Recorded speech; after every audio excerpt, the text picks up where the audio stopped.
What's the meaning of blood type?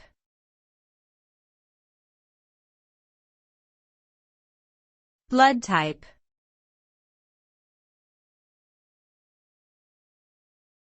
Blood type.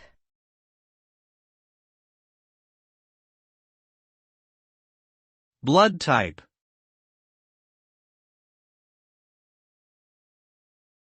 Blood type.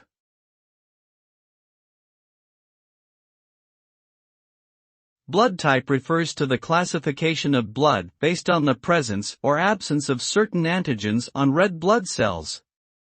The most common system of blood typing is the ABO system, which categorizes blood into 4 types, A, B, AB, and O. Additionally, blood can be classified based on the presence or absence of the Rh factor, resulting in positive or negative blood types.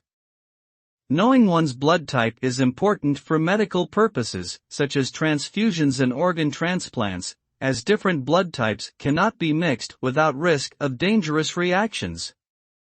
Blood type can also provide insight into an individual's ancestry and susceptibility to certain diseases.